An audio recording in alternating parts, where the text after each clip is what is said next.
Et salut à tous, salut très chers investisseurs, on est très heureux de vous retrouver pour une nouvelle vidéo. Aujourd'hui on va traiter d'une vidéo concernant les immeubles de rapport, on sait que ça vous tient vraiment à cœur. Et justement on va aborder un point qu'on n'a jamais évoqué auparavant. Je crois, de mémoire, je pense pas avoir vu une vidéo comme ça sur YouTube.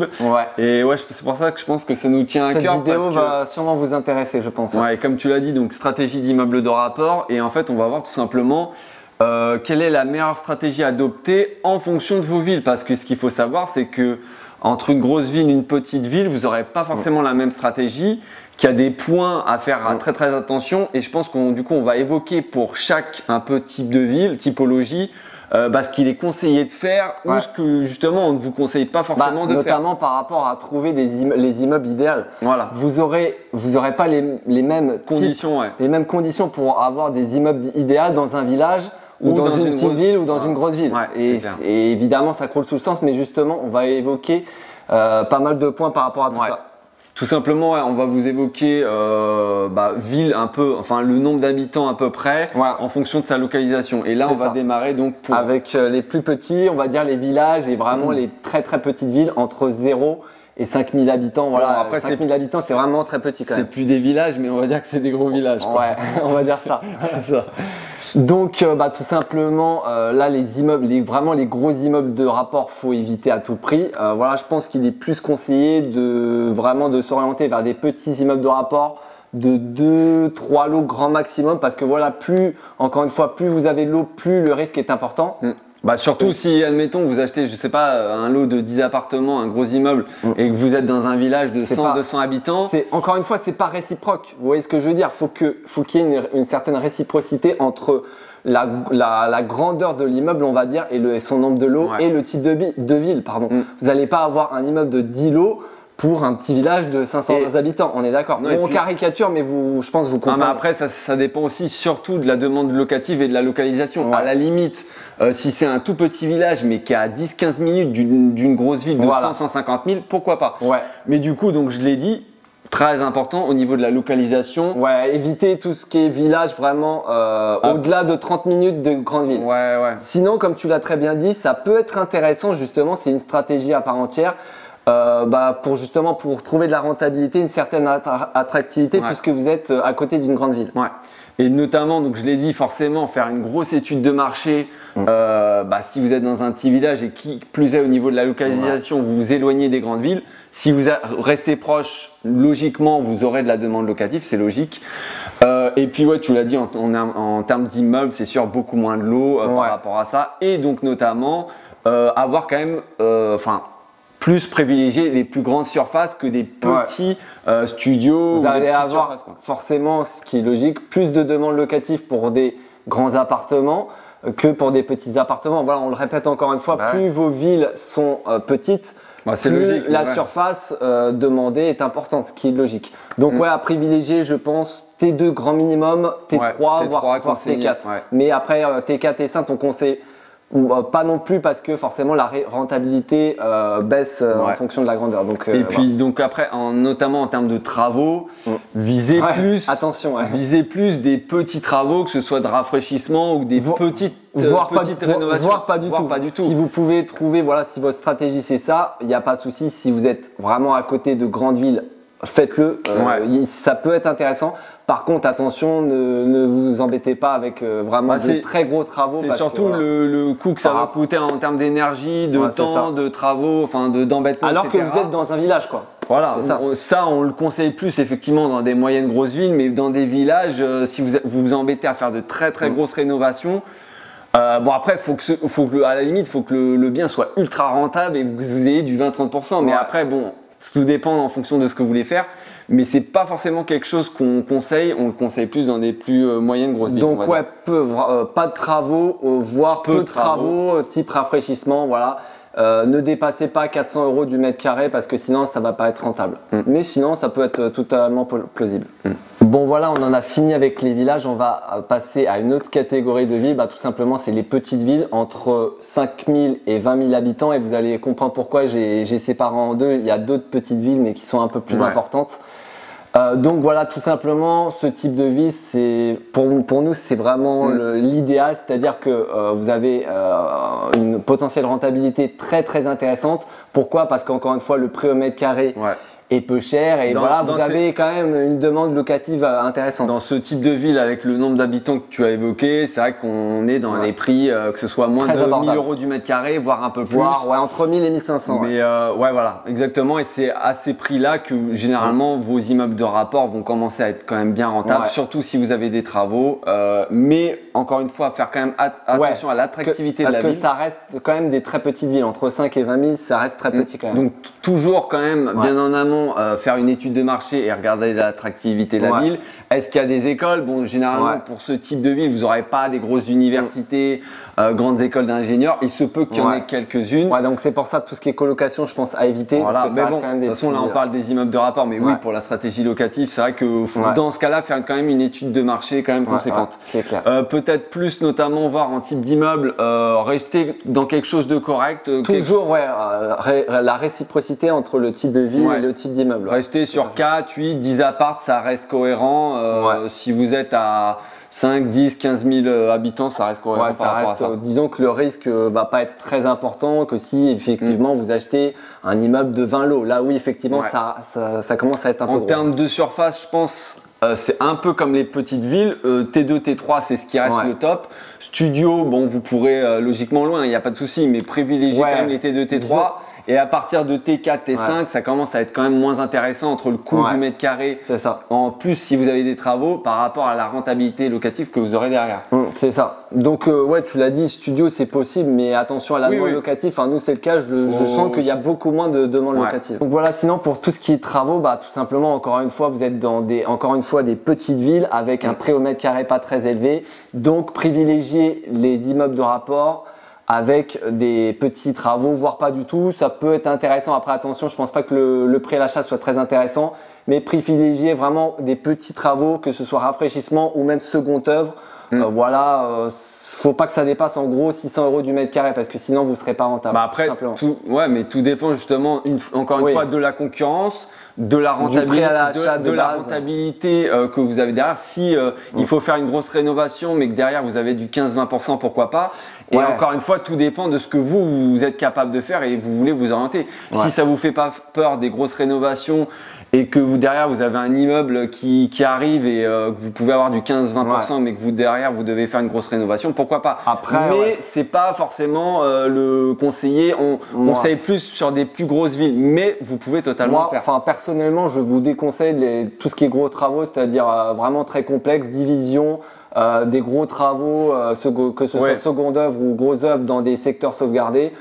Ça reste des petites villes. Ne vous embêtez pas. Ne vous arrachez pas la tête pour des gros travaux immenses alors que vous êtes dans des petites villes. Tout dépend après derrière, si vous avez des immeubles ou peu de travaux, ça reste rentable. Tout dépend de la concurrence, etc. Ça dépend de beaucoup de choses. Mais oui. Et pour finir, pour ce type de ville, petite astuce, je pense qu'il est plus intéressant d'acheter des petits immeubles de rapport de 4-5 lots par exemple, plutôt que d'acheter direct un gros immeuble de 10-12 lots. Pourquoi? Tout simplement, vous allez encore une fois réduire votre risque si vous achetez par exemple 2 petits immeubles de 5 lots plutôt qu'un gros immeuble de 10 lots. Ça paraît logique et encore une fois, c'est beaucoup plus réciproque d'acheter ce type d'immeuble plutôt qu'un gros immeuble. Même si ça se fait plus dans des villes, allez, à la limite de 20 000 habitants, pourquoi pas. Mais c'est un peu plus risqué quoi. C'est un peu plus risqué. C'est vrai que dans des villes de 5 000, moi personnellement, j'aimerais pas faire un gros immeuble de 10-12 lots. C'est ça. Ce serait peut-être plus s'orienter vers les moyennes villes, 20, 30, 50 000 habitants. Exactement. Donc voilà, on enchaîne avec la prochaine catégorie de villes. Tout simplement, ça reste encore des petites villes, mais voilà, il y a quand même beaucoup plus d'habitants. Donc on va dire, c'est entre les petites villes et les moyennes villes. C'est les petites villes entre 20 000 et 50 000 habitants. Et là, vous allez comprendre, les stratégies ne sont pas du tout les mêmes. On vous dit le nombre d'habitants, mais après, ça peut être plus, ça peut être moins. Mais c'est vrai qu'il y a des points quand même qui… là, d'ailleurs, vous allez voir, il y a certains points qu'on prend plus en compte que par rapport aux villages et aux petites villes qu'on a évoquées. Tout à fait. Notamment, effectivement, en termes de rentabilité, là, ça va être un peu plus compliqué. Beaucoup plus compliqué. Mais vous avez d'autres facteurs, notamment, ça va être beaucoup plus patrimonial. Il y aura une valeur patrimoniale que vous n'aurez pas dans des villages et des petites villes. Beaucoup plus de sécurité par rapport à tout ce qui est attractivité, etc. La demande locative, forcément. Qui plus est, donc patrimonial, qui plus est plus liquide forcément que des petits. À la limite, vous voulez revendre demain un bien qui est dans un petit village ou dans une petite ville. En plus, ça peut être 5-10 lots. Vous aurez beaucoup plus de mal à le revendre que dans des villes un peu plus moyennes, grandes villes, où là, forcément, vous aurez plus de demandes. Forcément. Donc, ce sera plus intéressant à ce niveau-là. Et là, pour le coup, forcément, comme on l'a dit encore une fois, vous allez avoir moins de rentabilité. Là, je pense qu'il est intéressant de commencer à adopter des stratégies de multilocation, c'est-à-dire colocation et location courte durée, tout simplement, pour justement doper cette rentabilité. Sinon, si vous adoptez la stratégie tout simplement ça va être compliqué, du meublé classique, je vous avoue, plus de 10%, ça va être très compliqué. Après, attention, vous pouvez tout à fait le faire dans les petites villes, villages, mais c'est très risqué. C'est très risqué, il faut faire une grosse étude de marché, mais ça, c'est vrai qu'on l'a pas dit. Mais c'est possible. Mais effectivement, dans ce type de ville, vous pourrez totalement commencer à faire de la colocation et de la LCD sans problème. D'ailleurs, c'est ce qu'on fait nous c'est vraiment dans nos villes. Donc, la typologie de ville, c'est vraiment l'idéal, ce compromis vraiment idéal entre la rentabilité. Forcément, il va falloir faire un peu des stratégies de multilocation, je le répète encore une fois. Mais derrière, voilà, vous avez une valeur patrimoniale, c'est plus liquide, c'est plus sécurisant. Franchement, c'est top. Donc voilà. Après, en termes de taille d'immeuble, là, vous pouvez faire ce que vous voulez. Vous pouvez faire des petits immeubles. Bon, après, dans ce nombre d'habitants, vous aurez plus de concurrence. Ça dépend de votre budget surtout. De ça. Et puis normalement, logiquement, vous aurez quand même plus de concurrence sur des petits immeubles, mais vous pouvez tout faire. Vous pouvez faire du petit immeuble, du moyen, du 5-6 lots, du 10 lots, du 20 lots si vous voulez. Là, vous pouvez même, là, franchement, vous pouvez même aller dans des immeubles de 10, 15, 20 lots, facilement. Sans problème. Vous pouvez tout faire là. Vous pouvez commencer à tout faire. Disons que c'est moins risqué puisque forcément, vous avez beaucoup plus d'attractivité et beaucoup plus d'habitants. Donc voilà, c'est pas déconnant. Si effectivement vous avez le budget, bon, c'est quand même compliqué un immeuble de 20 lots d'avoir le budget, mais disons que c'est totalement possible. Après, en termes de typologie d'appartement, là, on reste quand même sur du T2, T3, mais alors par contre, studio, micro-logement, c'est des appartements que vous pouvez totalement louer par derrière. Faire de la LCD notamment ou de la colocation sur un T4, T5. Encore une fois, vous aurez moins de demandes sur des studios, voire même micro-logements que sur des T2, T3, mais vous commencerez à en avoir puisque effectivement, encore une fois, il y a une demande locative un peu plus importante que des petites villes, voire villages, donc forcément, c'est logique.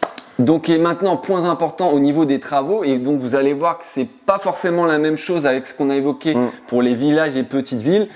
Là, si vous voulez donc avoir des immeubles et qui soient quand même très rentables, il va falloir avoir des travaux dans vos appartements. Parce que choper des immeubles très rentables avec peu de travaux, voire quelques rafraîchissements, ça va être très compliqué. Et notamment déjà loués, parce que nous c'est ce qu'on a remarqué, mais dans des immeubles déjà loués, où des personnes sont là depuis 5, 10, 15, 20 ans, généralement les loyers sont très sous-évalués et la rentabilité n'est pas là. Donc privilégiez vraiment les travaux, et quand c'est vide forcément. Des rafraîchissements, alors pourquoi pas? C'est possible que vous trouviez des immeubles. Je suis sceptique pour que ce soit rentable. Tout dépend de la localisation. Encore une fois, si vous êtes près de Paris, bon, notre secteur, ça va être compliqué, mais plus vous vous éloignez, ça peut être possible. Mais là, effectivement, seconde œuvre, grosse œuvre, division, grosse œuvre, la totale. Vous pouvez tout faire et effectivement, plus vous aurez des travaux, moins il y aura de concurrence, plus votre bien va être rentable, etc. Tout est crescendo et est en corrélation. Plus vous augmentez la valeur de chaque de l'immeuble déjà dans son ensemble et de chaque lot, de chaque appartement. Donc c'est vraiment ce qu'on préconise. Après, vous pouvez totalement trouver ce qu'on a dit au départ, des petits rafraîchissements, etc. Mais voilà, faire en fonction, encore une fois, de la localisation, de la concurrence, des prix qui sont pratiqués en termes de prix au mètre carré, de prix à la location, etc. Encore une fois, là, ce type d'immeuble, c'est réciproque par rapport à la type de ville qu'on en parle justement. Donc, c'est logique que ça soit le plus intéressant par rapport à votre stratégie d'immeuble de rapport. Donc voilà, je pense qu'on a fait le tour tout simplement de tout ce qui est petite ville, village. Vous avez vu que c'est quand même intéressant. Enfin, je pense que cette typologie de ville est vraiment très intéressante pour des investissements locatifs. Maintenant, on va passer à des villes encore plus grandes. Donc là, on va passer aux moyennes villes. Donc là, grosso merdo, c'est entre. Enfin bon, après, c'est vous qui voyez. Il n'y a pas de règles. Il n'y a pas de règles, mais nous, en tout cas, on considère entre 50 000 et 100 000 habitants. Ça commence à être des bonnes villes, moyennes villes. Exactement. Ouais. Donc voilà. C'est forcément comme les moyennes villes, enfin les petites moyennes villes, beaucoup plus patrimoniales. Forcément. Le prix au mètre carré va être tout autre, va commencer à être beaucoup plus cher. Donc là, on va commencer à être à 2000 € du mètre carré facilement. Donc au niveau de la rentabilité, ça va commencer à être beaucoup plus compliqué pour avoir au-dessus de 10%. Vous en doutez, hein, forcément. Donc là, va falloir faire autrement, notamment en termes de stratégie locative, où là, effectivement, vous avez plusieurs lots. Il va falloir multiplier votre stratégie locative. Et puis, vous êtes obligé. Si vous voulez de la renta, un minimum de renta, vous êtes dans l'obligation de mixer les stratégies. Donc, si c'est des petits appartements, studio, T2, vous pouvez totalement faire de la SCD. Et si vous avez notamment dans votre immeuble un T4, T5, là, il va être impératif, je pense, de faire de la colocation pour rentabiliser votre prix à l'achat de vos mètres carrés si vous avez, je sais pas, 80, 100, 120 mètres carrés. En termes de nombre de lots, là, tout est possible. Tout est possible vraiment après, en fonction de votre budget. Effectivement, si vous tablez sur des immeubles de rapport de 10, 15, 20 lots, là, le budget, il explose. Là, ça se rapproche du million. Donc, bon, c'est pas pour toutes les bourses. Mais vous pouvez très bien privilégier des immeubles de rapport de 2, 4, 5, 6 lots. C'est tout à fait possible. Et puis le risque, encore une fois, c'est vraiment pas du tout risqué. Vous êtes dans des moyennes grandes villes, donc il n'y a aucun risque par rapport à tout ça. Et effectivement, donc on l'a dit, il y a une valeur patrimoniale. Pour potentiellement une plus-value à la revente dans peut-être 5, 10, 15 ans, ça c'est quand même très intéressant, à noter. Bon, dans les autres cas qu'on a évoqués, les autres villes, c'est un compromis à faire. 20, 50 000 c'est possible aussi, mais là c'est vrai que c'est pas la même chose. Donc par rapport à ça, c'est vrai que c'est top. Et donc notamment en termes de travaux, je crois qu'on l'a un petit peu évoqué au début, mais il est impératif dans ce type de ville d'avoir pas mal de travaux, si ce n'est beaucoup de travaux, parce que comme on l'a dit, la rentabilité va commencer à être compliquée à trouver. Donc là, vous pouvez obligatoire, totalement vous lancer sur des projets de grosses rénovations à 500, 600 € du mètre carré. Vous pouvez commencer à toucher la toiture, de la division, faire une surélévation de toiture, tu l'as dit. Enfin voilà, et réaménager les combles, etc. Enfin, vous pouvez vous amuser parce que forcément, vous devez trouver de la rentabilité dans vos biens. C'est pas en ayant juste des immeubles où il y a... donc la rentabilité, vous ne l'aurez pas à l'achat forcément. Donc vous êtes dans l'obligation. Je répète une fois sur le mot obligation. Tout simplement sur tout ce qui est location, donc on l'a dit, colocation, location courte durée, et effectivement sur les travaux, là vous pouvez vous amuser parce que forcément le prix au mètre carré commence à être élevé, donc vous pouvez y aller en termes de travaux complexes, que ce soit façade, toiture, etc. etc. Notamment de la division, admettons vous avez un immeuble et vous avez un T4, T5, pourquoi pas diviser, si vous voulez pas faire de la coloc, admettons, vous pouvez très bien diviser cet appartement en 2, en 3 pour avoir plusieurs lots et augmenter votre valeur locative parce qu'il va falloir, étant donné que le prix au mètre carré est assez élevé et que logiquement quand vous allez acheter votre bien avec vos travaux, la rentabilité va être beaucoup moindre, donc forcément il va falloir augmenter votre rentabilité avec augmenter les loyers notamment. Donc voilà les amis, on termine avec la dernière typologie de ville, tout simplement là c'est les grandes villes. Donc voilà, on considère que ça commence à être une grande ville quand ça commence à avoir des habitants, je pense à plus de 100 000 habitants, ça commence à être des très grandes villes. Après ça dépend, ça peut être 80 000, ça peut être un peu plus, mais encore une fois vous faites votre propre idée, mais là ça commence à être très compliqué de trouver de la rentabilité. Tout ce qui est investissement locatif, gros immeubles de rapport, pour nous c'est évité concrètement parce que sinon c'est hors budget. Disons que maintenant c'est plus la même chose en termes de budget. Là c'est plus pareil là. Je pense que c'est possible sur des budgets de 1, 2, 3, 4 millions. Effectivement, il y aura beaucoup moins de concurrence. Donc à l'achat, si vous vous positionnez, que vous avez les sous et que effectivement vous aurez beaucoup de lots. Et encore la rentabilité sera pas non plus énormissime. Mais je pense que ça c'est possible puisque forcément il y a beaucoup moins de concurrence sur ce type de projet. C'est ça. Sinon, vous pouvez totalement adopter la stratégie des micro-logements, ça se fait beaucoup et c'est très intéressant. Notamment, on a fait une vidéo à ce sujet, je vous invite à la regarder. Et notamment la colocation, enfin tout ce qui est colocation LCD, effectivement, c'est des stratégies qui sont beaucoup utilisées d'ailleurs par certains investisseurs parce que c'est comme ça que vous allez gagner un minimum de renta. Tout ce qui est, j'allais dire tout ce qui est immeuble de rapport, tout ce qui est meublé classique, évitez à tout prix parce que. Disons que ça va être compliqué pour que vous ayez un immeuble qui soit rentable juste avec du meublé classique. Là, il va falloir limite vraiment obligatoirement pour chaque appartement que vous aurez dans votre immeuble, optimiser au maximum vos appartements. Donc, si c'est un micro-logement, peut-être faire de la LCD. Vous avez un T4 colocation. Vous avez un autre T2, vous le mettez en LCD. Enfin, vraiment optimiser au maximum pour que vous ayez au moins une rentabilité correcte. Qui ne sera pas non plus foufou puisque quand même vous serez dans des très grosses villes, mais pour optimiser au maximum. Sinon en termes de lot, je vous l'ai dit encore une fois, si c'est un nombre de lots important, c'est hors budget, mais vous pouvez tout à fait, si vous avez encore une fois des budgets importants, attention là, c'est 500 000, 1 million là, vous pouvez totalement vous orienter vers des immeubles de rapport entre 3, 5, 6 lots facilement quoi. Et donc forcément, comme vous êtes dans des grandes villes, il va falloir forcément privilégier les très gros travaux. Donc on l'a dit, notamment dans les moyennes villes, c'est exactement la même chose. Ça va être des grosses rénovations, de la surélévation, aménagement des combles. Enfin voilà, tout est possible.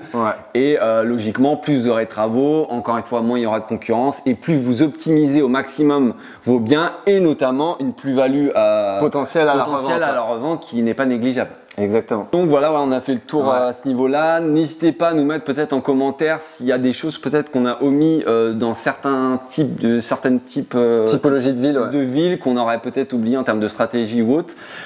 N'hésitez pas à nous mettre un like, ça nous fait plaisir, puis c'est gratuit. Nous mettre en commentaire ce que vous désirez si vous avez notamment des questions. Et on se retrouve de toute façon pour la prochaine vidéo. Exactement. Allez, salut, ciao.